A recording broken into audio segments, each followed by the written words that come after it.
Bonjour à tous et bienvenue pour ce nouveau podcast sur la chaîne Jumping Detox.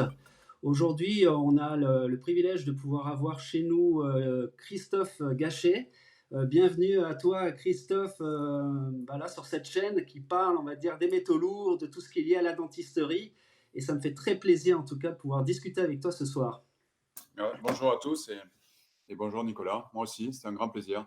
Bon, bah, super. Écoute, alors tu es basé sur Genève. On va un petit peu aborder différents sujets. Bien entendu, pour en savoir un petit peu plus sur toi, sur comment tu en es arrivé sur cette thématique de la dépose sécuritaire, puisque dans ton cabinet, effectivement, on le fait à Genève, ce qui n'est pas forcément fréquent en Suisse. Et c'est pour ça que je t'avais rencontré il y a à peu près 2 ans, parce que je cherchais effectivement un dentiste qui était sensibilisé à cette thématique et je pense que j'étais tombé effectivement sur ton site internet. Je t'avais simplement écrit, tu avais tout de suite répondu effectivement dans l'envie effectivement de me rencontrer puisque dans ma profession de nutritionniste en détox, ben, je pense qu'on avait vraiment des choses voilà, à s'apprendre. Et puis ben, aujourd'hui, effectivement, j'ai aussi le privilège de pouvoir intervenir chez toi de temps en temps sur la partie décontamination.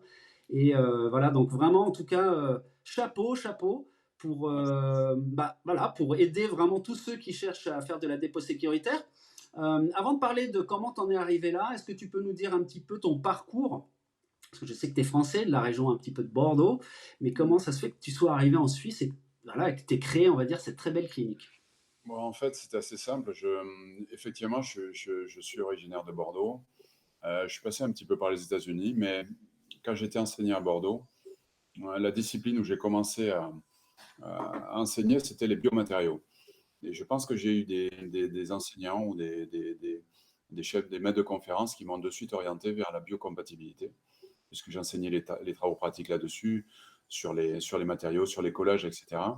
Et puis j'ai eu l'occasion de participer à une thèse de troisième cycle sur les implants en titane, Mhm. par rapport à l'oxydation du titane. Donc déjà, il y avait une sensibilisation, une sensibilité sur les métaux, sur le galvanisme et sur les échanges de métaux. Tout simplement parce que ça faisait partie de mon poste d'assistant, mais j'étais aussi entouré de professeurs ou dans un service où ils étaient particulièrement sensibles à ça. Mm. Super, ok, ok. Donc ça, c'était en France que tu avais fait, Ouais, cette partie. universitaire. Et puis après, les parcours de vie ou les rencontres, ou à l'époque, on appelait ça pas forcément holistique, c'est des rencontres d'ostéopathes ou de chiropracteurs ou de Mhm.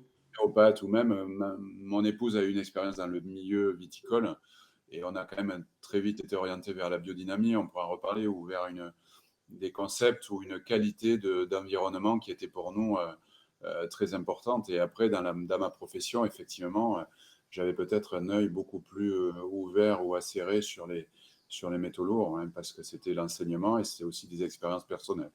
Donc, quand c'était en France, tu travaillais donc dans ton cabinet dans cette région-là. Ouais. Est-ce que c'était donc tu peux nous situer à peu près les années? Bon, dans les années 90, je travaillais à l'hôpital au CHU et à l'université de Bordeaux.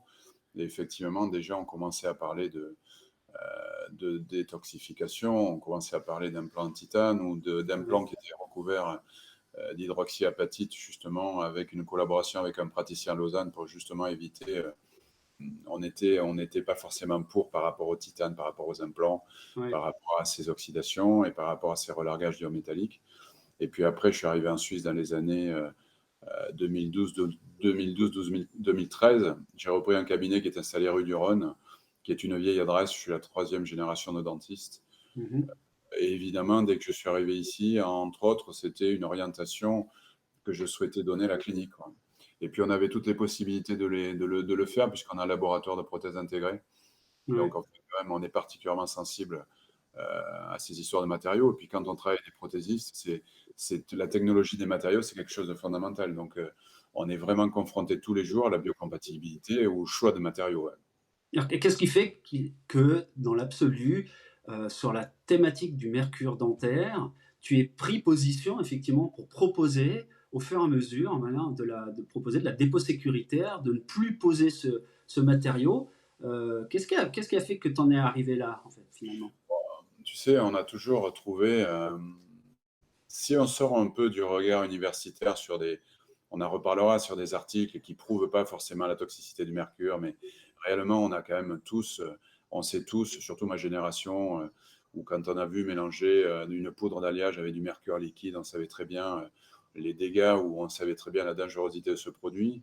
Et puis après, si on est assez logique, quand on voit les obligations d'utiliser dans nos appareils des séparateurs d'amalgame, donc ça veut dire que les amalgames contenant du mercure sont récupérés dans une cassette spéciale qui est récupérée par une société qui gère les dossiers toxiques. Mhm. Ça devient quand même totalement aberrant que nos patients aient des amalgames en bouche, Mhm. sachant que nous, sur nos appareils, pour évacuer, de contaminer les eaux usées, on soit obligé de travailler avec des sociétés spécialisées dans le traitement des déchets toxiques. Ouais, tout à C'est fait. quelque Ouais, chose ouais. de fou. Ouais, ouais, c'est souvent ce qu'on disait, hein, Mm. c'est toxique avant, c'est toxique après, mais dans la bouche du patient, c'est pas toxique, tout va Ouais, bien.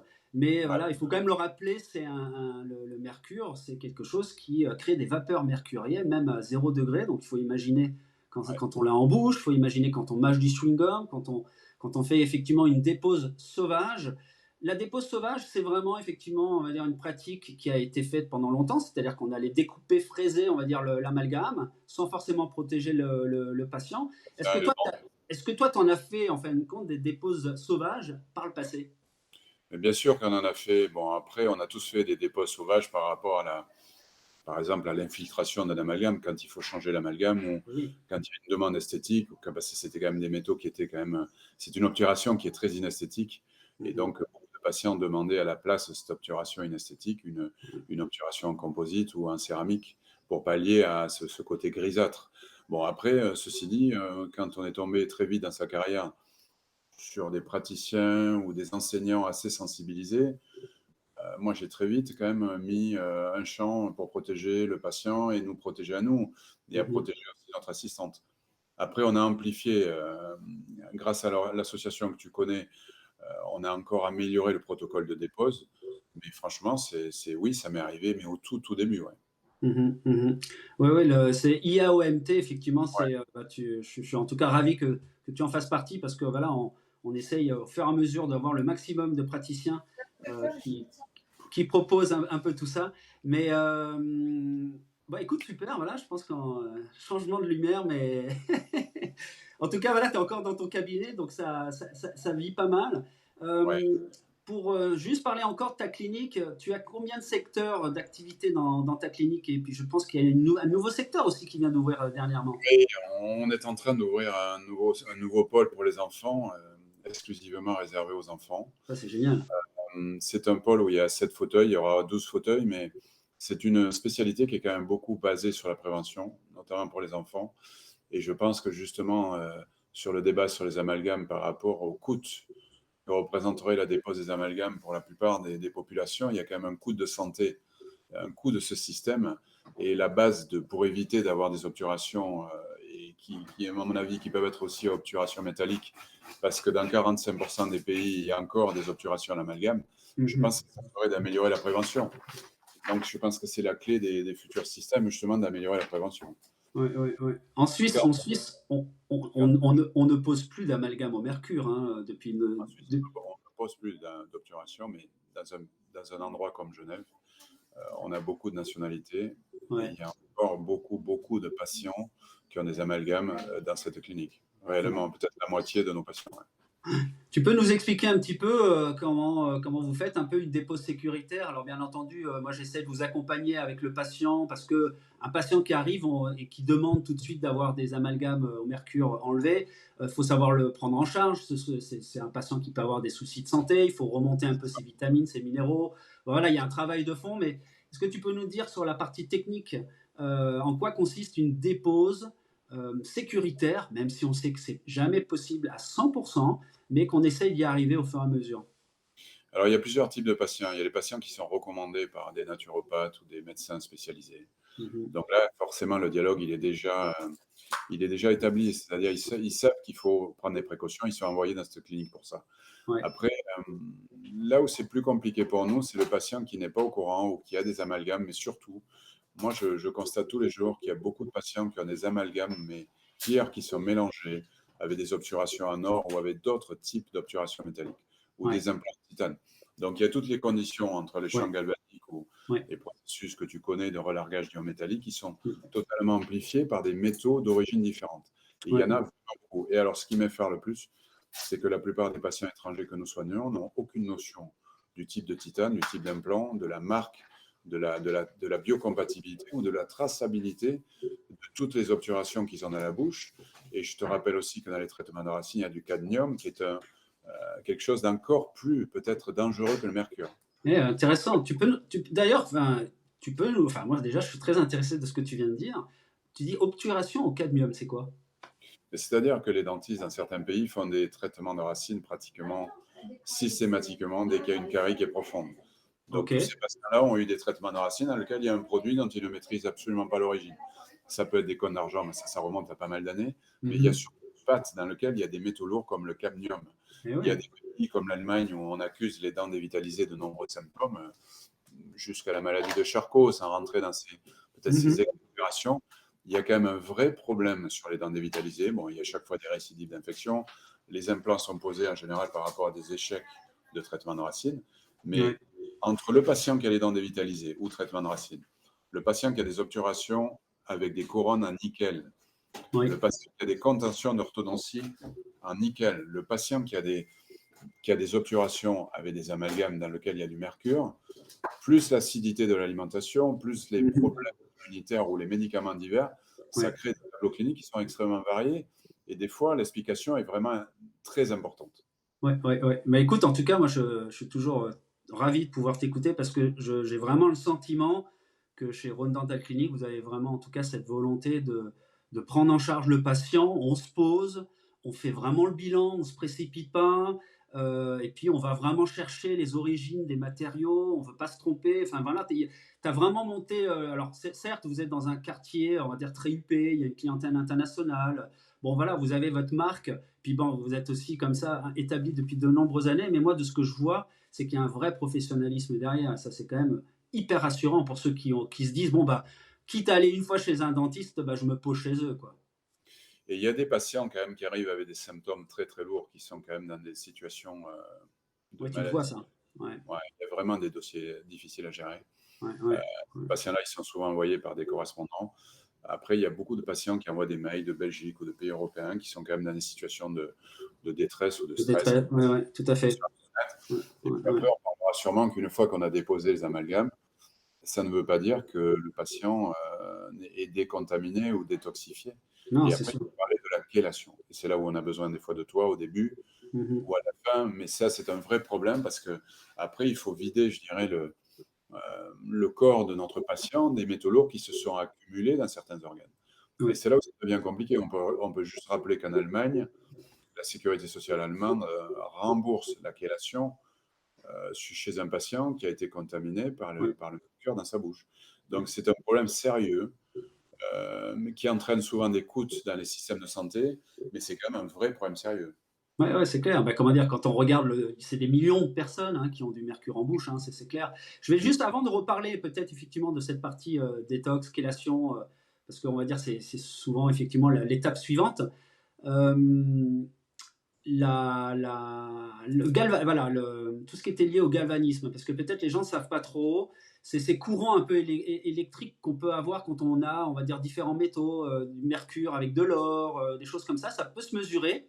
Mais Oui, ça peut se mesurer. Il y a des appareils qui sont disponibles sur le marché qu'on peut trouver, mais c'est quand même très, très, très fréquent. Alors encore plus peut-être avec des médecines de pays émergents. Il y a un mélange d'alliage et de matière métallique dans la bouche d'un patient.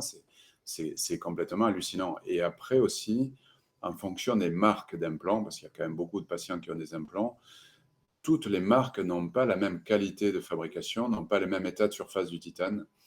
Il y a eu des mélanges avec de l'aluminium. Il y a quand même, moi j'ai vu vraiment certains patients entraîner des réactions pathologiques sévères avec des implants en titane. Et après, comme tu le sais, chaque patient va réagir différemment. ouais, Chaque patient va accumuler ou pas les symptômes. Ces symptômes vont se ouais, déclencher de façon plus ou moins retardée. Mais il y ouais, a quand même un amalgame d'alliage présent dans la plupart des bouches que nous soignons.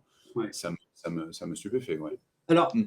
par rapport à ce point-là, de ce que je sais, de ce que j'avais appris, etc., quand on a un corps qui est intoxiqué au mercure, il est évident qu'en règle générale, si on fait le test Mélissa, que vous pratiquez, hein, que vous Ouais, proposez aussi à vos patients, alors ce test Mélissa, on va avoir la directrice du laboratoire à Londres, Linda, qui va nous parler un peu de ces tests et qui permettent en fait de voir la partie allergène aux métaux. C'est-à-dire qu'on peut voir si on a des allergies au titane, à différents types de métaux. Pourquoi? Parce que souvent les profils forte intoxication au mercure développent énormément d'allergies effectivement à d'autres métaux. Et c'est vrai que voilà, on retrouve la problématique du titane liée par rapport à cette intoxication du mercure. Mais après, on n'a pas non plus 10 000 solutions parce que le titane, ça a aussi ses avantages, quoi. c'est ça. Le titane a des avantages. Bon, les constructeurs, là, les fabricants proposent des implants en céramique, en zircone, mais il y avait le AO qui était en congrès mondial à Genève il y a quelques jours, et on était quand même surpris. Enfin, moi, j'étais surpris qu'il n'y ait pas un stand où on ait mis en valeur les implants en zircone. Parce que tout simplement, ils ont des problèmes sur la connectique entre l'implant et la partie prothétique. Mhm. Et donc, on n'a pas la même résistance, on n'a pas la même garantie pour un patient de Ouais. résultat avec un implant au niveau mécanique en zircone.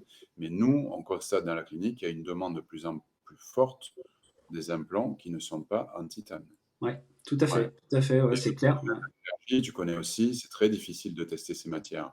Réellement, les mettre en condition de garantir à un patient qui n'aura pas de problème allergique par rapport au titane.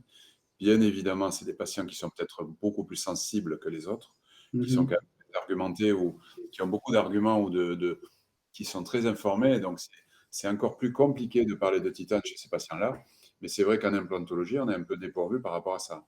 Ce qui n'est pas le cas de la dentisterie classique, Ouais, où on a le choix entre des composites sans bisphénol, parce que là, ça serait un autre débat. C'est quand ouais, même assez tout à fait. incroyable qu'on utilise dans la plupart des cas des composites avec du bisphénol, hein. Tu Ouais, connais ouais, beaucoup. ouais. Ouais. Donc, on a beaucoup de mal à s'approvisionner en composite sans bisphénol, mais ça existe, notamment en Belgique. Et Mhm.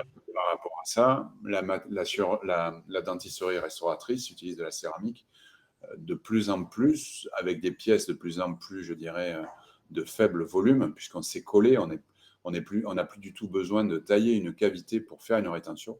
Donc, on a des pièces que l'on peut coller sur des volumes très, très, très faibles, grâce à l'usinage, grâce à la céramique ou à des composites hybrides.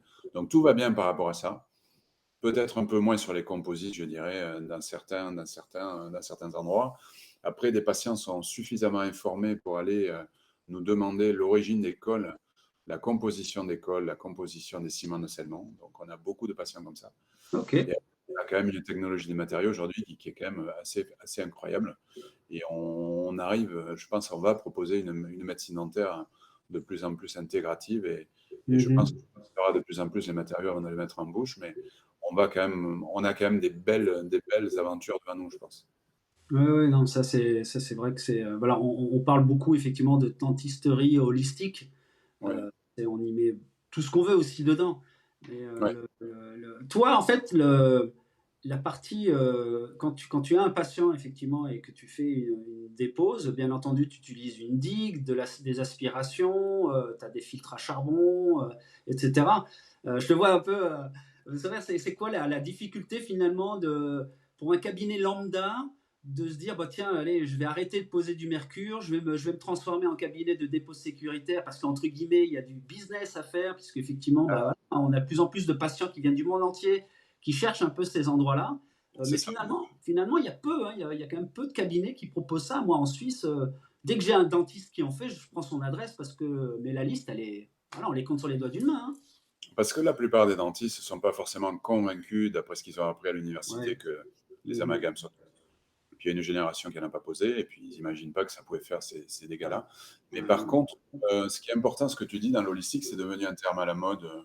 Je pense qu'à Genève, la plupart des cliniques, même la plupart de nos cliniques connues, utilisent le terme holistique, même dans la cancérologie, ce qui est nouveau. D'ailleurs, il y a un centre de médecine intégrative qui va ouvrir, je crois, à Beaulieu incessamment sous peu, même au Grand Geste, si je me souviens bien. Mais Ok. le problème de l'holistique, c'est qu'effectivement, il y avait beaucoup de charlatans qui vendaient ou qui distribuaient une pensée. Et les patients étaient assez crédules parce qu'effectivement, ils souffraient de symptômes inexplicables. Donc, nous, il faut impérativement que notre rôle holistique, ça soit une approche globale du patient.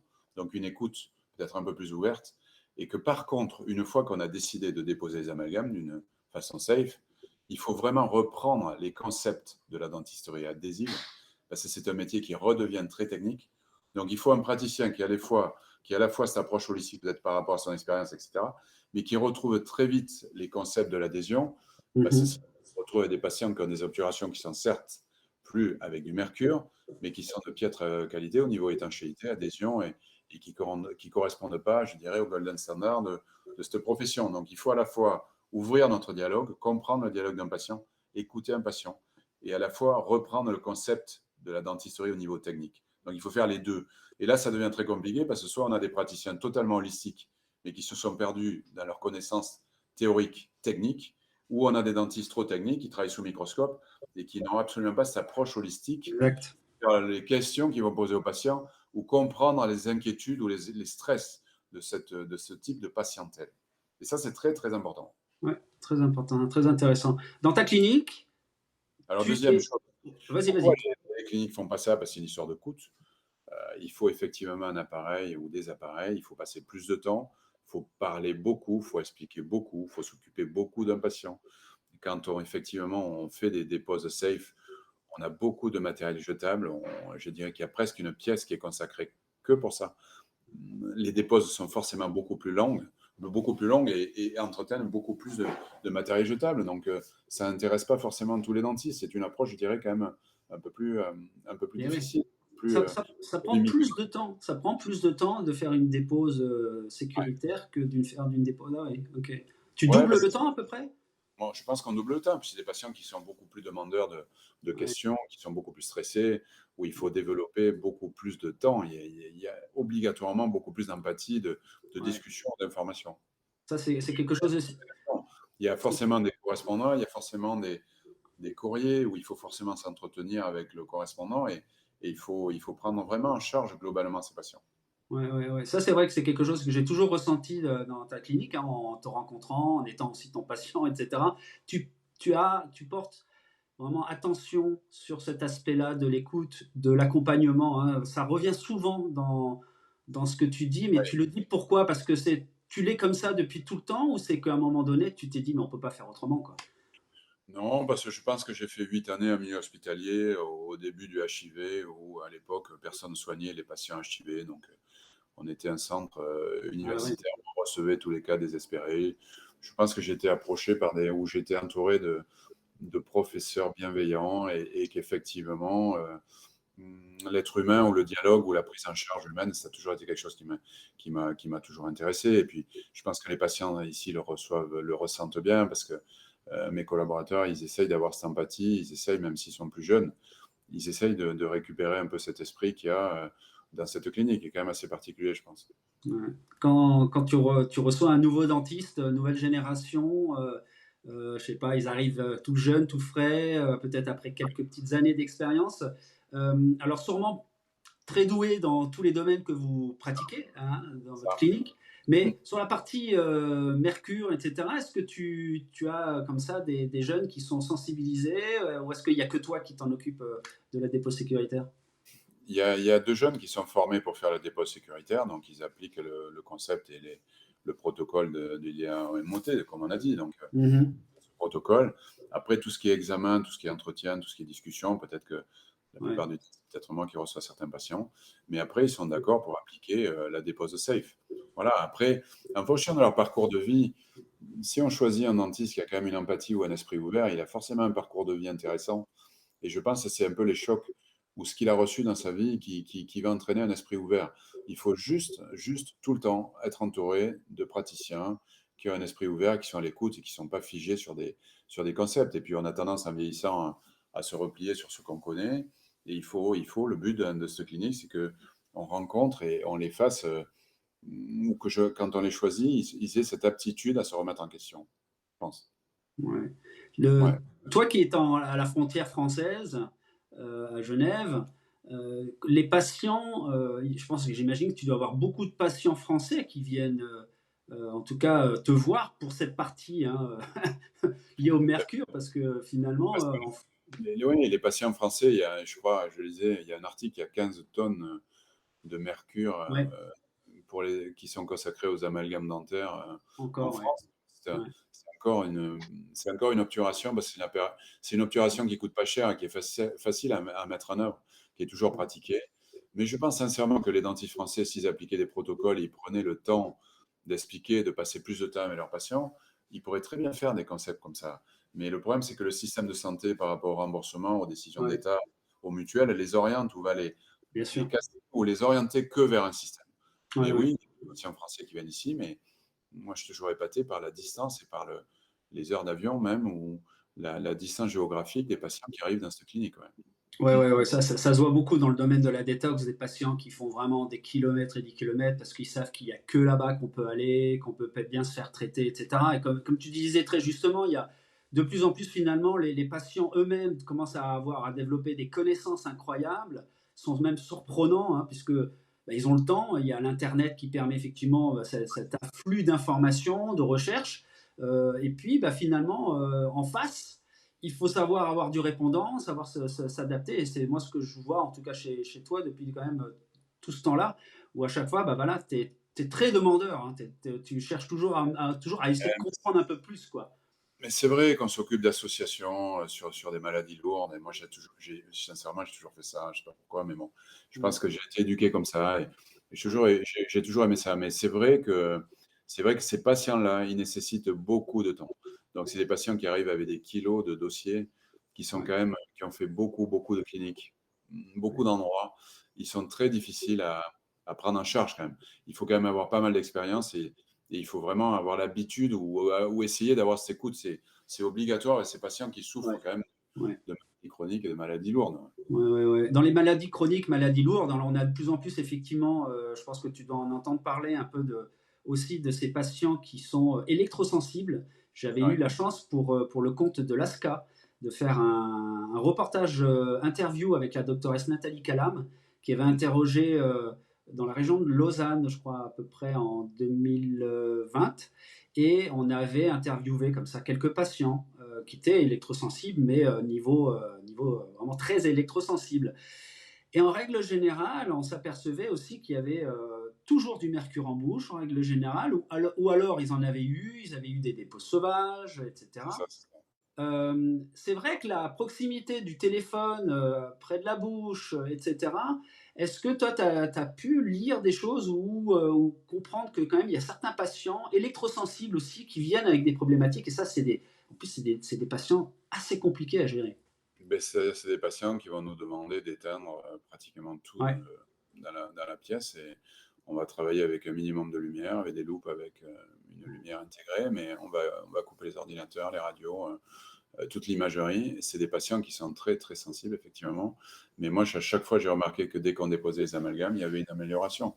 Ce qui ouais, est assez incroyable, c'est que c'est des patients qui peuvent être brillants dans leur profession et qui ont une rupture de vie, professionnelle ou affective, et que j'ai vu des patients se relancer, des patients de 40-45 ans avaient mhm, des symptômes qui étaient incroyablement puissants, qui les empêchaient d'avoir une vie professionnelle, et qui ouais, se faisaient déposer des amalgames, et qui après, effectivement, retrouvaient une vie sociale, ou mhm. une vie professionnelle, ou une vie affective. Ouais. Ouais, C'est ouais, assez bah, spectaculaire, ouais. Ouais, ouais, c'est la fatigue chronique, on va dire, les gens qui sont en état de, il y a tout d'un coup une ouais, rupture, une fatigue qui s'installe. Et c'est ouais, vrai que souvent, on a un regain d'énergie qui revient. Alors, quand on a un processus de détox qui va vraiment jusqu'au bout. c'est Moi, je ça. me souvenais, quand j'avais fait mes études de Nutri-Détox à Genève, on avait une élève qui avait un point de mercure planqué derrière une des dents. Et elle était au premier rang, elle était toujours, tout le temps fatiguée, la tête comme ça. Et elle a écouté le professeur Boyd Halley, bah, que j'avais interviewé aussi sur ma chaîne, euh, que tu connais bien. Et elle est allée voir un dentiste, elle se l'est fait enlever, mais c'était plus du tout la même personne en quelques semaines. C'est surtout que, alors, je rassure, enfin, c'est surtout, j'essaie aussi de faire de la sensibilisation. Il ne faut pas non plus se précipiter chez n'importe quel dentiste pour se dire, il faut enlever absolument ces amalgames. Hein. Je pense que vraiment, tu conseilles la même chose. Il faut aller voir un dentiste qui connaît le sujet, qui fasse de la dépôt sécuritaire, être accompagné par un spécialiste qui englobe la démarche, parce qu'on peut faire plus de dégâts en pensant qu'il suffit juste de l'enlever. Mais encore une Ouais. fois, une dépose sauvage est plus impactante négativement, hein, Mmh. voilà, que si on les laisse limite en bouche. Ouais, là aussi où c'est plus difficile les problèmes sont des fois plus difficiles à résoudre, c'est qu'il y a des patients qui ont eu des dépôts d'amalgame il y a de nombreuses années, qui Ouais. ont eu des résines par-dessus. C'est des patients qui rejoignent la clinique pour enlever d'autres obturations, mais il n'y a pas ils savent pas si, enfin, ils s'imaginent que les processus n'ont pas été safe de dépose. Et puis, il y a toutes sortes de patients qui sont aujourd'hui informés, mais qui ne se souviennent pas dans leur parcours clinique dans les cliniques dentaires, notamment parce qu'on n'a jamais un dossier et que les Mhm. patients n'ont jamais un dossier médical. On repart à la recherche de ces déposes sauvages tu sais très bien aussi que les symptômes apparaissent de façon décalée, de Mhm. nombreuses années après ou pas. Ouais, C'est assez difficile de savoir la quantité de mercure qu'ils ont ingérée, ouais. de savoir combien ils avaient d'obturations, Mhm. quelle était la qualité de la dépose. Et c'est un vrai problème de- d'améliorer les conditions de vie d'un patient comme ça. Non, non, c'est juste, hein, de toute façon, toutes ces données, on n'avait pas le cloud. À Ouais, ouais, l'époque, les patients déménagent dans une vie plusieurs fois. Donc, effectivement, ça. moi, je me souviens dans les anamnèses, de temps en temps, c'est de retrouver la périodicité. Et il y avait quand même des choses, des similitudes assez incroyables, des déclenchements de pathologies comme par hasard, mais très souvent, hein, qui arrivaient soit l'année de la dépôt sécuritaire, soit une année après, tu vois. Mais souvent, on avait des personnes qui avaient des déclenchements de problèmes de peau, une fatigue qui s'installait ou d'autres soucis de santé. Puis quand j'avais dans l'anamnèse la période à peu près à laquelle ils avaient fait une dépose, on s'aperçoit que la pathologie arrive souvent après la dépose sauvage. Donc il y a quand même, voilà, après, bon, je pense qu'on a suffisamment de scientifiques, de chercheurs derrière qui montrent les liens entre l'intoxication au mercure et la santé. Ça, c'est évident. Et je pense qu'aujourd'hui, ça fait presque plus débat. On a voilà, la COP Je suis d'accord avec toi. Mais hein, ce qui est important aussi, tu vois, d'avoir des personnes comme toi dans l'équipe parce que quand on a des patients qui ont des symptômes lourds, qui ne sont pas forcément suivis et qui arrivent par rapport à Internet ou, je ne sais pas, bouche à oreille, c'est difficile de déposer immédiatement les amalgames. Et je pense que c'est pour un dentiste, pour un médecin dentiste, c'est assez compliqué d'analyser la période ou le moment où on peut déposer les ouais, amalgames. ouais, C'est-à-dire, même si on les dépose de façon safe, par rapport à la gravité des symptômes de certains patients, il ouais. faut quand même déjà analyser ces symptômes avec des spécialistes comme toi pour Mhm. voir si on peut les déposer ou si on prépare le patient à la dépose. Exactement, bah, tu as tout résumé, c'est-à-dire qu'effectivement, on n'appuie pas sur le bouton, la personne, si elle est Ouais, complètement à plat et que tu l'envoies, parce que finalement, c'est un gros toxique. Et on sait ouais, souvent, enfin, je pense que tu as dû le remarquer, que souvent, tu peux avoir des patients, tu enlèves la toxicité, puis tout d'un coup, c'est presque pire, parce que bah, le corps s'était habitué à une ouais, drogue, hein, enfin, je ne sais pas si on peut ouais. vraiment appeler ça comme ça, mais souvent, ça peut arriver. Donc oui, on voit que c'est quand même très complexe. Bah, écoute, super, non, mais voilà, moi, en tout cas, je voulais vraiment t'interviewer sur ma chaîne parce que bah, voilà, tu fais pour moi partie de ces dentistes qui travaillent vraiment en équipe. Je te vois tout le temps travailler en équipe, jamais solo dans ton coin. Tu as, voilà, t'as une très belle clinique. J'invite vraiment toutes les personnes à se renseigner sur ta clinique. Et puis, je suis ravi aussi que tu puisses faire les choses comme ça pour les enfants. Donc, ce qui est bien, c'est que ça sera en dehors de la proximité d'un cabinet de dépose sécuritaire. Et bah voilà, encore un grand merci, Christophe, Merci, Nicolas. pour tout ça. Et puis, bah voilà, foncez. Et puis, voilà, appelez Rhône Dental Clinic pour vraiment voir de quelle manière on peut vous accompagner. Mais c'est vrai que voilà, des adresses en Suisse pour faire de la dépôt sécuritaire en Suisse romande, il y en a peu. Donc, un grand merci. Et puis, bah voilà, bah, je te souhaite bonne continuation avec toute ton équipe. Toi aussi, merci Nicolas. Merci, Allez, merci. à bientôt. Au revoir.